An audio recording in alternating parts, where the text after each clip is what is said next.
জয় ভোলেনাথ, জয় মা তারা, জয় বজরংবলী, জয় জয় মহাকুম্ভ।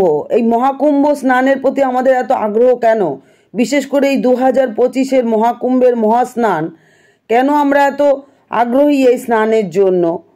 আর বলবো এই নাগা সন্ন্যাসী বলতে কি বুঝি, মহিলা নাগা সন্ন্যাসীরা কি বস্ত্র পরেন, সব নিয়েই আমি আলোচনা করব। তার আগে বলবো, নতুন হয়ে থাকলে অবশ্যই চ্যানেলটা সাবস্ক্রিপশন করে পাশে থাকুন, সকলের সাথে শেয়ার করুন, লাইক করুন, কমেন্ট করুন।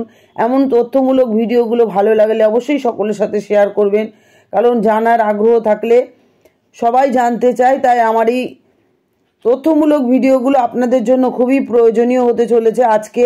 যে কেন আমরা 2025-এর এই কুম্ভ মেলা স্নান কেন করতে যাব, কেন সবাই আমরা আগ্রহী, আমি নিজেও চাইছি যে এই কুম্ভ স্নানে স্নান করি। তো কিসের জন্য, কেন এত বিশেষ আমাদের কাছে, সবটাই বলবো। তো চলুন। 144 বছর পর আবার এই দিন, মানে এই সময় মহাকুম্ভ স্নান, এই সময় স্নান করলে মোক্ষ লাভ হয় এমনি সবাই জানে, কিন্তু এবছরটা একটু আমাদের কাছে বিশেষত্ব। তো কেন বিশেষ সেটা নিয়ে আমি আজকে আপনাদের সাথে আলোচনা করব। তো প্রথমে বলবো, অমৃত স্নান বলতে কি বুঝি। প্রয়াগরাজ এই মহাকুম্ভ মেলা 2025, কুম্ভমেলা এমনি আমাদের কাছে একটা ভক্তি এবং শ্রদ্ধার জিনিস এবং প্রাণবন্ত শক্তি সৃষ্টি করে আমাদের নিজেদের মধ্যে। তো বিশ্বব্যাপী লক্ষ লক্ষ তীর্থযাত্রী, সাধু, সন্ন্যাসী এবং আধ্যাত্মিক মানুষেরা এইখানে তার টানে আর কি, এই মহাকুম্ভ স্নানের টানে ছুটে ছুটে আসে। এই বছরের মহাকুম্ভ আরও বেশি তাৎপর্যপূর্ণ এবং খুবই গুরুত্বপূর্ণ এবং শ্রদ্ধেয় আমাদের কাছে। তার কারণ শুধুমাত্র তার ধর্মীয় গুরুত্বের জন্য নয়, বরং প্রতি 144 বছরে একবারই ঘটে এমন একটি বিরল স্বর্গীয় মহাস্নান, যেটা সারিবদ্ধভাবে মানুষে এটাতে অংশগ্রহণ করে। এই মহাকুম্ভের এই স্নান এই এত বছর পরে এটা এতটাই বিরল আমাদের কাছে এবং স্বর্গীয় অনুভূতি, যেটা জীবনে একবার আমাদের অভিজ্ঞতা নেওয়ার জন্য লোকে আমরা চেষ্টা করছি সবাই এই মহাকুম্ভ স্নানে অংশ নেওয়ার। এই মহাকুম্ভ স্নান উদযাপনের মূল রয়েছে পবিত্র অমৃত স্নান, যেটা নদীতে আচার অনুষ্ঠান বা ধর্মীয়ভাবে একটা ডুব, এটাই হচ্ছে মহাস্নান।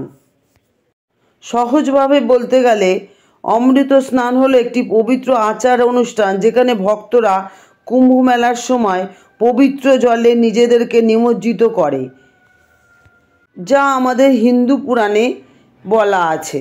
এই মহাস্নানের তাৎপর্য এটাই, যেটা হচ্ছে শুদ্ধিকরণ এবং অমরত্বের সাধনার প্রতীক।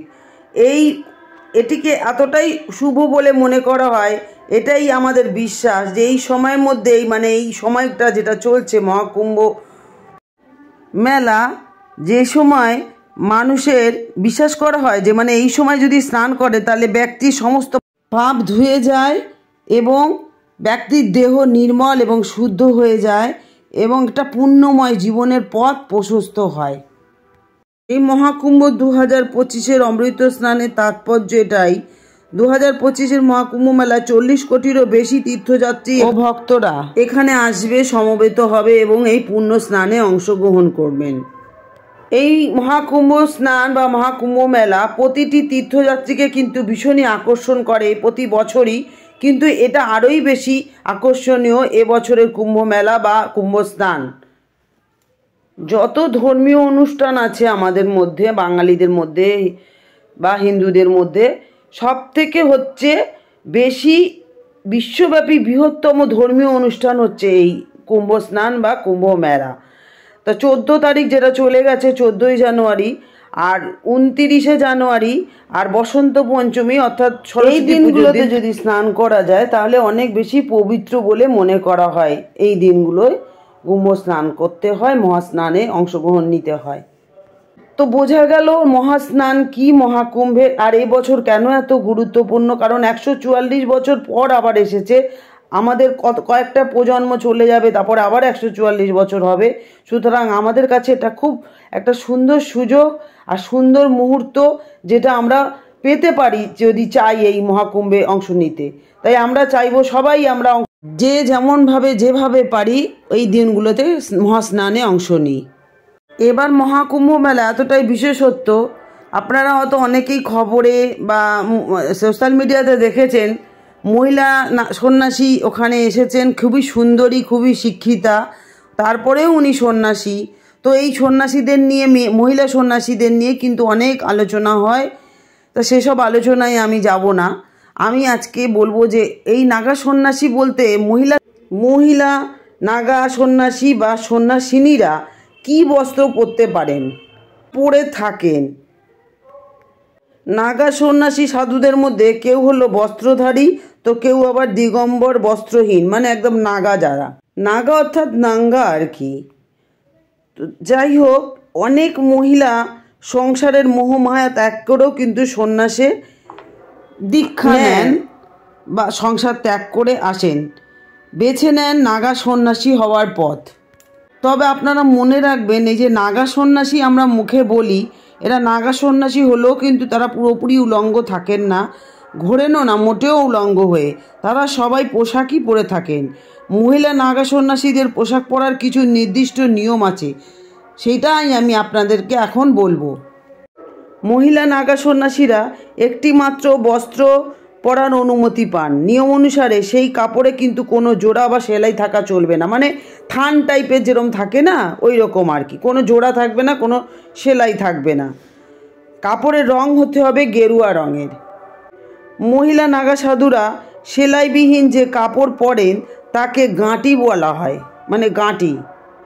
নাগা সাধু হওয়ার আগে একজন মহিলাকে 6 থেকে 12 বছর ব্রহ্মচর্য পালন করতে হয়, তারপরেই তিনি কিন্তু সন্ন্যাসিনী হতে পারেন মহিলার ক্ষেত্রে।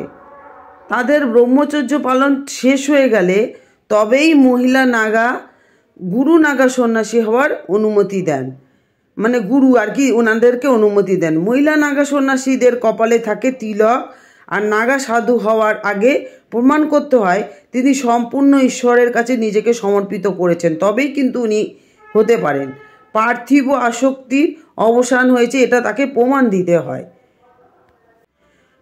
তারপরে এদের নিজেকেই নিজের পিণ্ড দান করতে হয়। আমরা মারা গেলে পিণ্ড দান করি, এরা জীবিত থাকতেই এদের নিজের পিণ্ড নিজেকে দান করতে হয়।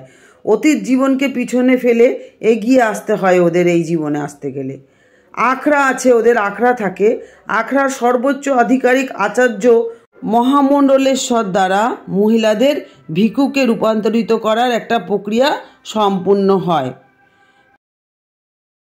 তারপরে মহিলা নাগা সাধুরা ভোরবেলায় নদীতে স্নান করেন, তারপর ধ্যান শুরু করেন।